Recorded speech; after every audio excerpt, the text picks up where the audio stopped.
नमस्कार दोस्तों। वो साल था 1981 जब राजीव गांधी संजय गांधी की मौत के बाद, निधन के बाद उपचुनाव लड़ रहे थे अमेठी में। और अमेठी में उनका चुनाव प्रबंधन देखने के लिए, उनका बूथ मैनेजमेंट देखने के लिए युवा सांसद अशोक गहलोत अमेठी आए थे। अमेठी लोकसभा सीट की एक विधानसभा सलोन, अगर नाम सही बोल रहा हूँ। और तब अशोक गहलोत की उम्र थी करीब 30 साल। 1980 में इंदिरा गांधी ने टिकट दिया था, पहली बार सांसद बने थे। और उसके बाद राजीव गांधी के चुनाव की तैयारी के मद्देनजर यहाँ आए थे। अब लगभग 42-43 साल बाद एक बार फिर अशोक गहलोत अमेठी आए हैं। बीच में भी आए होंगे, लेकिन एक बार फिर उस भूमिका में आए हैं जिस भूमिका में शायद 42 साल पहले आए थे, 43 साल पहले। इस बार अशोक गहलोत की भूमिका, राजस्थान के पूर्व मुख्यमंत्री, 3 बार मुख्यमंत्री रहे, केंद्र में मंत्री रहे इंदिरा गांधी राजीव गांधी की सरकार में।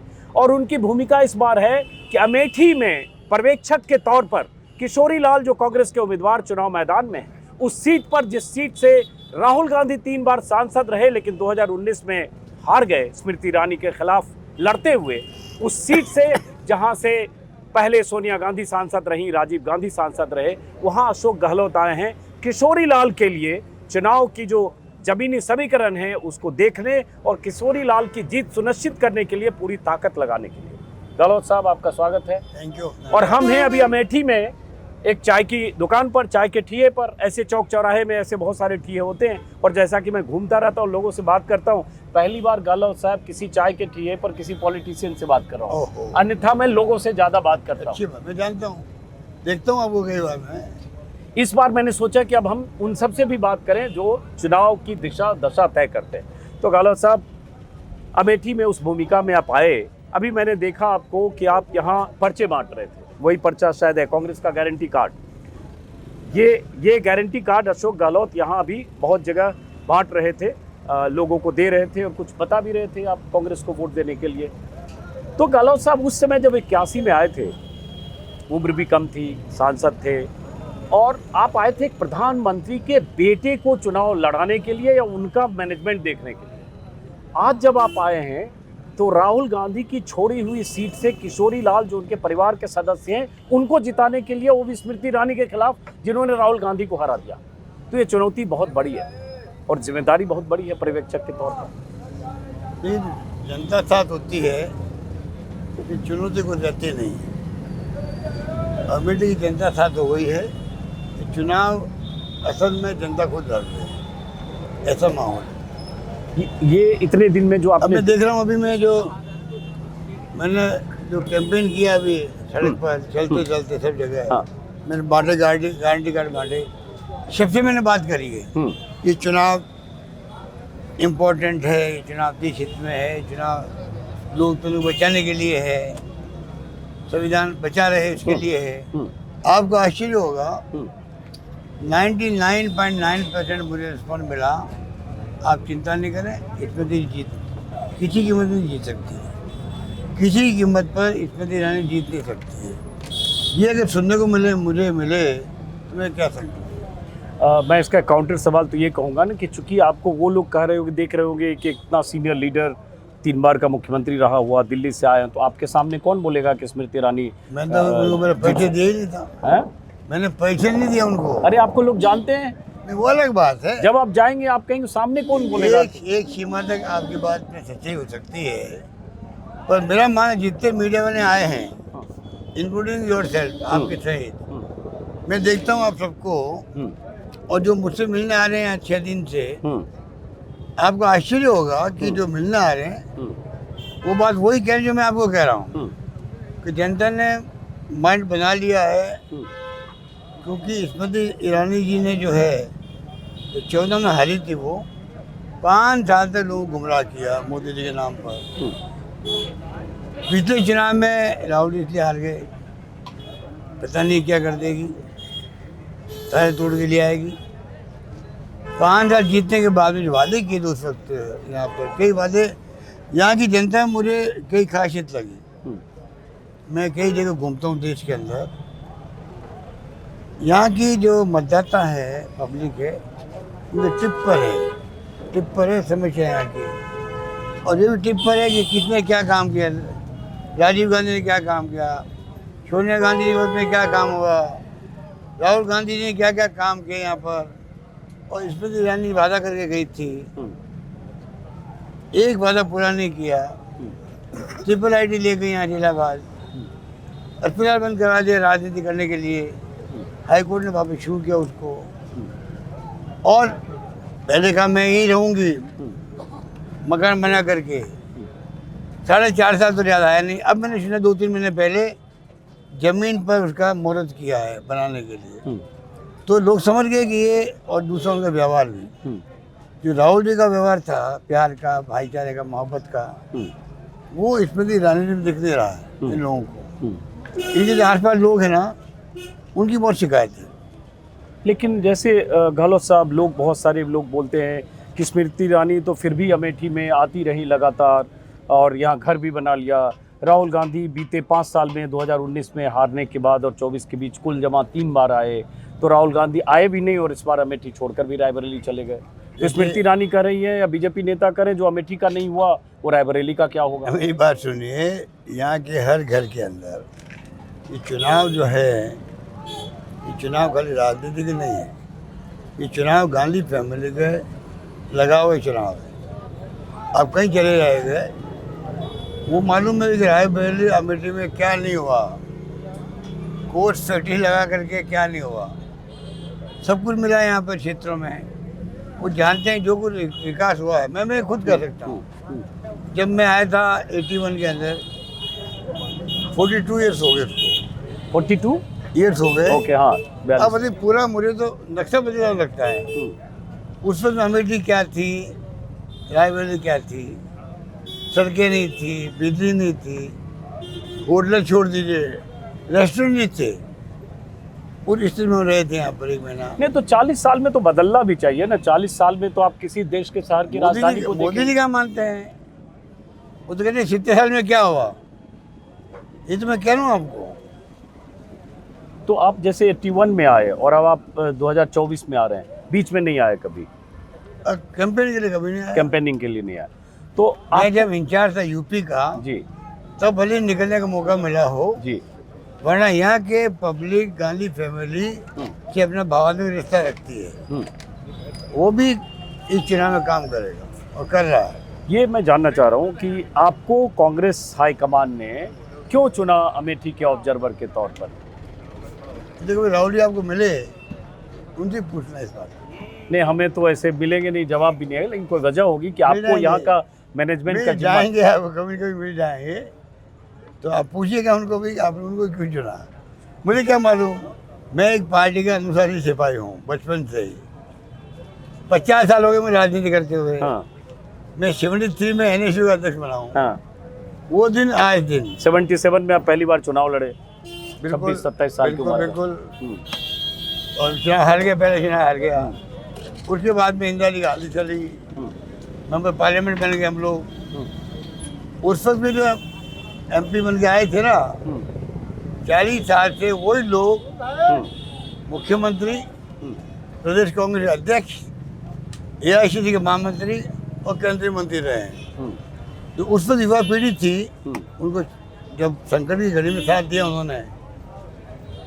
जब संकट था, इंदिरा जी खुद चुनाव हार गई थी ना। बिल्कुल बिल्कुल, राजनारायण से हार गई। उस वक्त चुनाव में साथ दिया इंदिरा जी का, कांग्रेस का, जिन लोगों ने हिंदुस्तान भर में। और 80 में इसी अमेठी से जीती वो, माफ करें, रायबरेली वो तो जीती। पर साथ में हिंदुस्तान भर के अंदर जो युवा पीढ़ी थी, जान लगा दी उस वक्त में।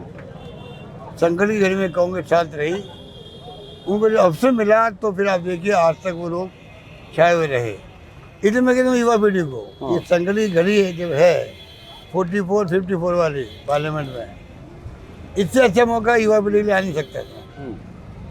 एक अहम बात यह है कि अमेठी रायबरेली दोनों सटी हुई सीट है। दोनों गांधी परिवार से दोनों का रिश्ता रहा है। रायबरेली से तो फिरोज गांधी 52 से लेकर इंदिरा गांधी और बाद में सोनिया गांधी भी, अब राहुल गांधी। तो वहाँ जिम्मेदारी दे दी गई है। एक पूर्व मुख्यमंत्री छत्तीसगढ़ भूपेश बघेल वहाँ बैठे हैं।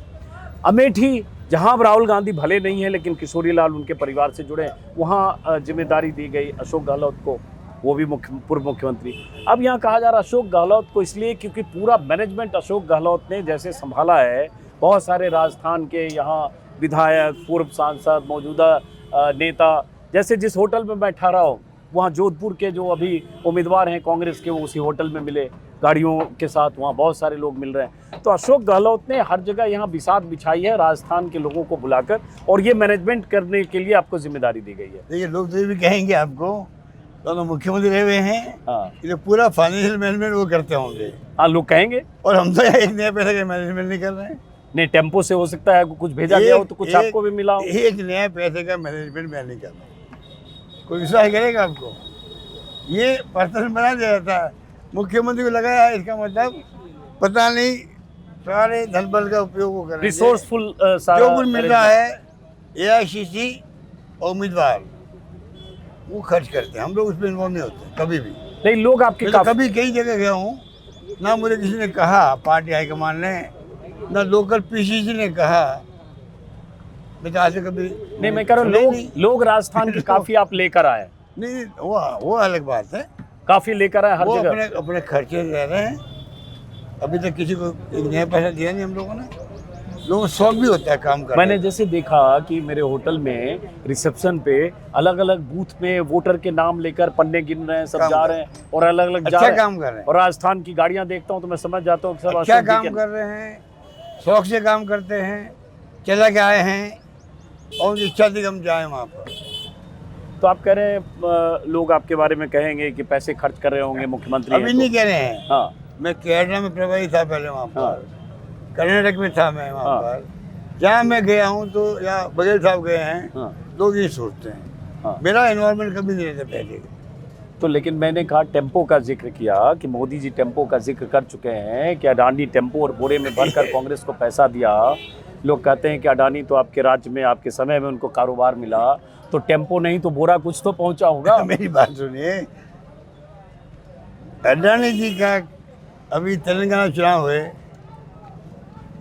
रेवंत रेड्डी जी मुख्यमंत्री बन गए, वो विदेश गए, वहाँ भी अडानी जी का MOU साइन हुआ उनका। तो हो सकता है एक टेम्पो चला गया हो। सुनिए, राजस्थान में भी आए थे, 60,000 करोड़ रुपए के इन्वेस्टमेंट के MOU साइन हुए थे। 2 टेम्पो चला गया होगा। तो मैं ये कह रहा हूँ आपको कि भाई बताइए मेरे को, राहुल गांधी जी का बहुत अच्छा स्टेटमेंट आया था उस वक्त में। हाँ।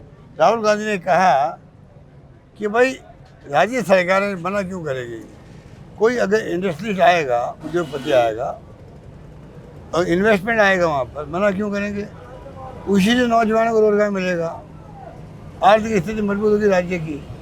उसको डीलिंग कीजिए आप। राहुल गांधी के जो आरोप है ना, उसमें और राज्यों में इन्वेस्टमेंट आने में फर्क होता है। हाँ, लेकिन राहुल गांधी जी खुद गले कर चुके हैं। लेकिन अब मोदी जी वाला नहीं बता रहे हैं, जो बोल रहे हैं टेम्पो से आ रहा है। नहीं तो बता रहा हूँ आपको, मोदी जी के जो जुमला ये है, ये पूरे देश में चर्चा के विषय बना हुआ है। जब उन्होंने कहा कि राहुल गांधी ने जब चुनाव शुरू हुए हैं, उसके पहले बोलते थे वो अडानी अंबानी, अडानी अंबानी, और चुनाव शुरू हुए उस वक्त बोलना बंद कर दिया। पूरा देश गवाह है इस बात को लेकर, आप भी गवाह हैं कि राहुल गांधी कोई मीटिंग ऐसी नहीं हुई होगी लगभग, जब राहुल गांधी जी ने गौतम अडानी जी का और कल भी लिया है, और रोज बोल रहे हैं। सही कह रहे हैं आप। हाँ, रोज बोल रहे हैं। हाँ, रोज बोल रहे हैं। अंबानी अडानी का नाम नहीं लिया। हाँ, रोज बोल रहे हैं। तो मोदी जी की पहला जुमला ही, पहला सेंटेंस ही गलत साबित हो गया। हाँ। उसके बाद मेरा फिर भर के काला धन जा रहा है टैक्सी में। टेम्पो आप टैक्सी बोल दे रहे हैं, वो टेम्पो और बोरे बोल रहे हैं। टैक्सी टेम्पो जो भी है। तो मेरे को अभी तक समझ नहीं आई बात। लीजिए, मेरी अभी तक बात समझ नहीं आई कि यार ये मोदी जी ऐसा बोल क्यों गया है। सही बात। किसने उनको कहा ये जुमला बोलोगे तो मतलब काम कर जाएगा अपना, जनता में घर कर जाएगी बात। और टेम्पो में गया तो उसके नंबर होने चाहिए। राहुल गांधी की बात थी। हाँ। मैं दूसरी बात कहता हूँ आपको, इसमें जो राहुल गांधी पे केस दर्ज हुआ था दिल्ली के अंदर, जो बोले वो कि मेरी भारत जोड़ो यात्रा के अंदर मैं गया, वहाँ पर मुझे महिलाएं मिली और कहीं हमारे साथ में अत्याचार होता, रोने लग गई। दिल्ली पुलिस, घटना कोटा की थी, दिल्ली पुलिस ने मुकदमा दर्ज कर दिया, शायद गृह मंत्रालय ने इशारा किया होगा, ऐसा मानना मेरा है। तो गृह मंत्रालय, मोदी जी, अमित शाह जी, राहुल जी पीछे पड़े रहे हमेशा। मुकदमा दर्ज कर दिया। अब मैं खुद दिल्ली में था उस दिन, मैं खुद राहुल जी के यहाँ गया, दिल्ली पुलिस आ गई, अधिकारी आ गए पूछताछ करने के लिए। तो मैं कहना चाहूँगा, हाँ, सत्यपाल मलिक जम्मू कश्मीर के राज्यपाल थे, उनका भी एक 120 करोड़ रुपए का सौदा हो रहा था, मैंने बेईमानी नहीं होने दी, सीबीआई पहुंच गई घर पे। सीबीआई वो भी तब हॉस्पिटल में थे। तो तब मैं ये पूछना चाहता हूँ, मोदी जी ने जब आरोप लगाया है तो मोदी जी के यहाँ सीबीआई ईडी क्यों नहीं जा रही, इनकम टैक्स क्यों नहीं जा रही है? हाँ, ये बात पॉइंट है कि अगर मोदी जी जाकर के उन्हें पूछे क्यों टेम्पो दर्ज करे, कौन सा टेम्पो, कितना कहानी मिली आपको। ये बड़ा इंटरेस्टिंग गहलोत साहब बोल रहे हैं। हाँ, कि मुझे, हाँ, ये पॉइंट वैलिड है कि जैसे राहुल गांधी ने जो आरोप लगाया तो पुलिस वाले पहुंच गए, वो महिला कौन थी, किसने आरोप लगाया, ये बताइए। और ये अभी आम आदमी पार्टी के कुछ लोगों ने आरोप लगाया तो पता चला पुलिस उनसे भी पूछने जा रही है कि आप कैसे ये बात कर रहे हैं। तो गहलोत साहब कह रहे हैं अगर मोदी जी कह रहे टेम्पो बोरे में पैसे अडानी जी ने पहुंचाए तो भाई मोदी जी से पूछताछ होनी चाहिए कि आपकी जानकारी आपको कहाँ से आएगी टेम्पो बोरे। तो गौतम अडानी को और अंबानी को उनकी तो बाद में बात आएगी, उनकी तो पूछताछ की। पहले मोदी जी खुद आएंगे, वो गवाह देंगे, तभी तो आगे बढ़ेगा केस सीबीआई का, इनकम टैक्स का और ईडी का। तो क्यों नहीं ईडी, इनकम टैक्स, सीबीआई उनके घर पहुंचती है? मेरा क्वेश्चन ये है। लेकिन आपको लगता है पहुंच सकती है? भाई वो प्रधानमंत्री हैं, उन्होंने बोल दिया, खुद कह चुके हैं। अमित शाह कहते हैं देश में हर नागरिक इक्वल है कानून व्यवस्था की दृष्टि से, कानून की दृष्टि से, क्यों नहीं पहुंचते उनसे? देखिए, मोदी जी जो गलतियां कर रहे हैं ना, इलेक्शन कमीशन ऑफ इंडिया कुछ नहीं कर रहा है। बांसवाड़ा में बोल गए, वो मंगलसूत्र बोल गए, 2 भैंस है तो एक भैंस खोल लेगी, गुजरात में बोल गए 2 भैंसे थे, 1 भैंस चला देंगे, 2 मकान, 1 मकान छीन लेंगे, एक्सरे करेंगे आपके, आपके जेवर का एक्सरे करेंगे, डब्बे में अगर बांट देंगे ज़्यादा बच्चे पैदा करने वालों को। ये खुला उल्लंघन है कोड ऑफ कंडक्ट का, ठीक है। मैं सोचता हूँ इलेक्शन कमीशन ऑफ इंडिया को वो निष्पक्षता उनकी देश दुनिया में लगती, अगर वो 10 दिन के लिए मोदी जी पे बैन लगा देते कैंपेन करने का, तब जाके मालूम पड़ता लोगों को इलेक्शन कमीशन ईमानदारी से, निष्पक्षता से काम कर रहा है, बाइस नहीं है। लेकिन आपको लगता है ये होगा इलेक्शन कमीशन? होना चाहिए था, लेकिन ये इलेक्शन क्या किया? भाई विपक्ष तो मिलने की बात कर रहा है, मिलने के लिए टाइम मांगता रहा, महीनों तक तो अपॉइंटमेंट नहीं मिला, और मोदी जी की शिकायत हुई तो जेपी नड्डा के नाम से नोटिस चला गया। खड़गे साहब लिख रहे हैं अपने कलीग को लेटर, इंडिया ब्लॉक को, जवाब दे रहा है इलेक्शन कमीशन ऑफ इंडिया उनको, और ऐसी भाषा काम ले रहा है, नसीहत दे रहा है। डेमोक्रेसी के अंदर इलेक्शन कमीशन की इस प्रकार की भाषा अनफॉर्चुनेटली कंडम करने लायक है। अच्छा, चलिए अब जरा हम उससे वापस लौटते फिर एक बार अमेठी और पड़ोस के राज्य में, पड़ोस की सीट पर रायबरेली पर एक खास और शख्सियत राजस्थान की वहाँ घूम रहे हैं, उनके बारे में भी गहलोत साहब अंदाज़ा लगा लेंगे कि वो अमेठी आएंगे कि नहीं। एक खास शख्सियत राजस्थान में और पड़ोसी सीट पर चुनाव प्रचार कर रहे हैं, मैं इशारा अभी नहीं कर रहा हूँ, उनका नाम सचिन पायलट है। लेकिन हम पहले अमेठी पर आते हैं। अमेठी में जैसे आपने जिस दिन, ये सचिन पायलट को लेके बार बार मुद्दे उठते रहते हैं, मैं तो पहली बार बात कर रहा हूँ, गलत फहमी है। अब मुझे बताइए, अगर वो कहीं कैंपेन में जाते हैं, दिक्कत क्या है? मुझे क्या दिक्कत है? मैं कहीं जाता हूँ, उनको क्या दिक्कत है? ये आप लोग मीडिया वाले जो है ना, वो न्यूज़ बनती नहीं है जब तक नाम नहीं लो। बल्कि मैंने आते ही कहा है किशोर लाल शर्मा को, मैंने कहा सुनिए आप, ये जो पर्सन बना हुआ मेरी उनसे बनती नहीं है भैया, सुन लो, हमें चुनाव जीतना है। आपको अगर शूट करता हो, आपको या कैंपेन में जरूरत हो, आप उनको बुलाइएगा। कल रात को मैंने फिर कहा सेकंड टाइम, हमने यार किशोरीलाल को लगे, हमने जिंदगी बिता दी, 50 साल तक राजनीति कर रहा हूँ, ये बातें मेरे लिए मायने नहीं रखती है, और किसी के लिए रखती होगी, आगे वाले के लिए उनको लगती होगी ना, और किसी को लगती होगी, आगे वाले को लगती होगी, मुझे मतलब नहीं है। मैं चाहे कोई कांग्रेस बंदा हो, चाहे वो सचिन पायलट का उम्मीदवार हो, चाहे किसी का हो, मेरे ब्लड के अंदर है, वो जीतना चाहिए चुनाव। लेकिन गहलोत साहब, जो आपके सचिन के रिश्ते हैं वो जग जाहिर हैं, उसमें मेरी कोई भूमिका है नहीं, मैं तो पहली बार बात कर रहा हूँ लेकिन जब आप पर्यवेक्षक हैं, आपकी जिम्मेदारी है, सचिन अगर रायबरेली में प्रचार कर रहे हैं, वहाँ जिम्मेदारी भूपेश बघेल की है, तो आप भी कह सकते हैं सचिन आओ जरा अमेठी में भी जोर लगाओ 1-2 दिन। कौन मना कर रहा है? नहीं, मना करना एक अलग चीज़ है, बुलाना एक अलग चीज़ ना, है। तो देखिए बात सुनिए, हर उम्मीदवार तय करता है मेरे यहाँ कौन आना चाहिए, कौन नहीं आना चाहिए। जैसे मुझे 2-3 जगह नहीं बुलाया गया है राजस्थान में 25 में से, वो जानते थे अगर ये आएंगे तो काश एक बारी बिगड़ जाएगी क्षेत्र में, और मैं चुनाव जीता हुआ हार जाऊंगा। जानबूझ के मुझे नहीं बुलाया उन्होंने।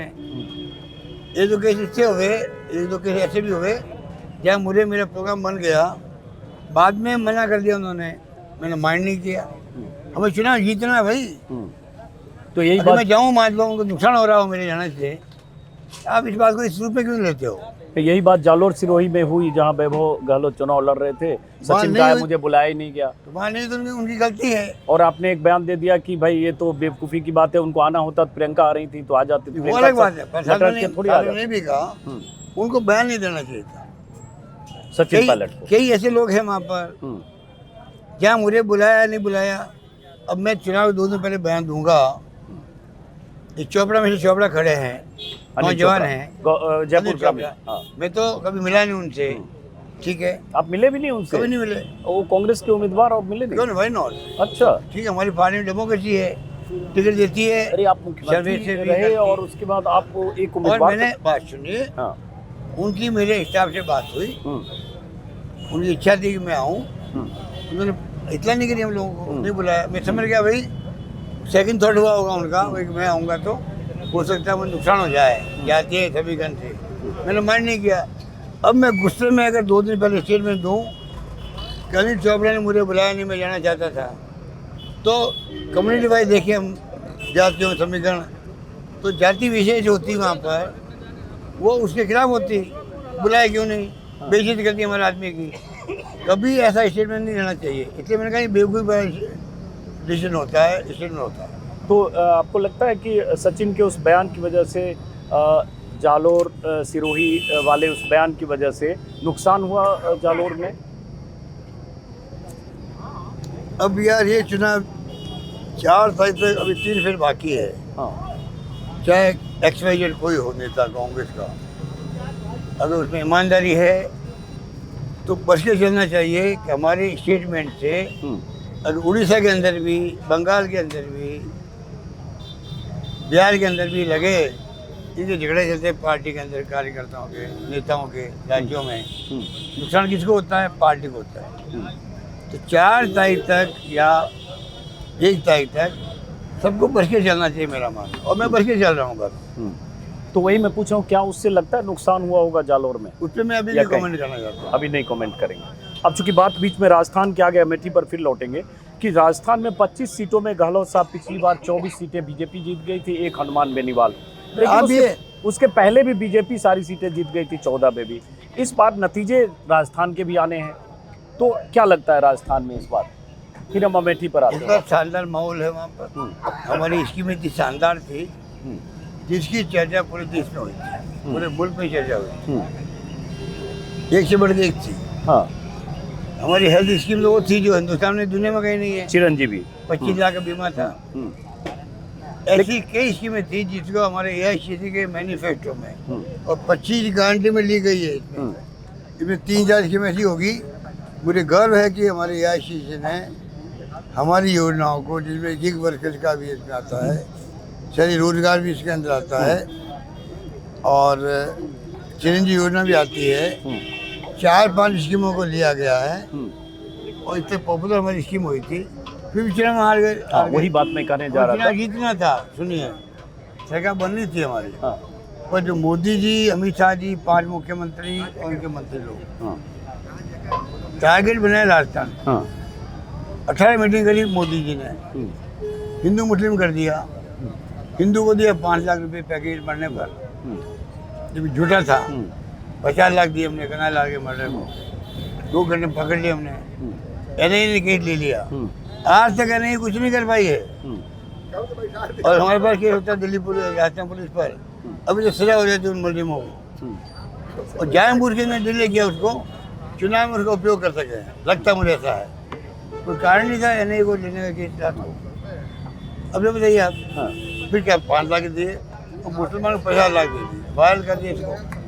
ऐसी कई घटनाएं यहाँ बहुत रेप बहुत होते हैं, यहाँ पर डकैती होती है, पेपर लीक होते हैं। आज देखिए आप, अब पेपर लीक हो रहे हैं जहाँ हम बैठे हुए हैं यूपी के अंदर, पेपर लीक होते हैं गुजरात के अंदर, पेपर लीक होते हैं मध्य प्रदेश के अंदर। उसका क्या जवाब इनके पास में? हमें बदनाम कर दिया कि हमने इतना व्यवस्था ध्यान रखा बच्चों का, कोई सोच नहीं सकता। सब तरह से हमने जो सहूलियत दी उनको, जो जाने वाले थे नौकरी के लिए, एग्जाम देने वाले थे, हिंदुस्तान में कहीं नहीं हुआ होगा। मैं वो काउंट नहीं करना चाहता, अभी टाइम नहीं है ये बात। फिर भी हम बदनाम हो गए, पेपर लीक हो गए। तो वही मैं कह रहा हूँ कि ये सब करने के बाद भी राजस्थान में आप हार गए चुनाव इस विधानसभा में। बार वो लोग गांव-गांव में याद करें हमारी स्कीमों को, जीतने का कारण ये है। हाँ। मुख्य कारण यही है, हमारी स्कीमें 4 महीने में याद आने लगी लोगों को, गलती हो गई। नंबर 2, नई सरकार काम नहीं कर पा रही है, हमारी स्कीम बंद कर रही है, जब डाइल्यूट कर रही है। और नंबर 3 जो झूठ बोले थे ये लोग, हमारे कैंपेन करने वाले बीजेपी वाले, मोदी जी और एंड कंपनी, उनकी पोल खुल गई। 3 फैक्टर है जिसके कारण से हम लोग चुनाव में डबल डिजिट आ सकते हैं। हम लोग उसके आस पास आएंगे। आप लोकसभा की बात कर रहे हैं। डबल 25, हाँ 25 सीटें हमारे वहाँ हैं। 25 सीटें में डबल डिजिट के आस पास आएंगे। अब थोड़ा विधानसभा का भी चूंकि जिक्र हो गया, आपने 3 फैक्टर इधर बताया, लोग उसके लिए कहते हैं कि एक बड़ा फैक्टर था कि अगर सचिन पायलट और अशोक गहलोत में अच्छा कॉम्बिनेशन होता, चुनाव के 5-6 महीने पहले भी पूरी तरह से पैचअप होकर एक दूसरे के लिए उसी तरह से फिर आप उसमें आगे, फिर आगे पता नहीं मीडिया वाले क्या चाहते हैं कि कैसे। अब मैं क्या कहूँ आपको, मैं इतना कह सकता हूँ कि मेरा व्यक्तिगत रूप से बहुत स्नेह उसके प्रति, उनका नहीं है लगता क्योंकि है। मैं जब एमपी बन गया था, राजेश पायलट जी हम दोनों एमपी बन गए थे, तब ये शायद 2 साल का था। तब से हमारा परिचय है परिवार में। कोई दुश्मनी होती है क्या? वो तो अप्रोच होते हैं अलग अलग। अब अप्रोच में किसने क्या कदम उठाया उसको मैं जानना नहीं चाहता। चलिए अभी हम उस पास पर हम भी बहुत ज़्यादा नहीं जाते, उस पर बहुत बार आपने इंटरव्यू दिया, हम अमेठी लौटते हैं। जैसे आपने अमेठी का जब संभाला पर्यवेक्षक का, तभी आपने कहा कि अमेठी में जादू होगा और चमत्कार होगा, मतलब चुनाव शिकस्त होगी स्मृति ईरानी की। इसकी बुनियाद अब आपको अमेठी में हो गए लगभग 10 दिन से ज़्यादा, 10 दिन हुए। 6 तारीख को शायद आप 6-7 को आए, तो 6-7-8 दिन जो भी हुए, 8 दिन में आपने क्या बदलाव देखा जिसके आधार पर जो आपने कहा जादू और चमत्कार? चौंकाने वाले परिणाम आएंगे। हाँ। चुनाव पब्लिक खुद लड़ रही है।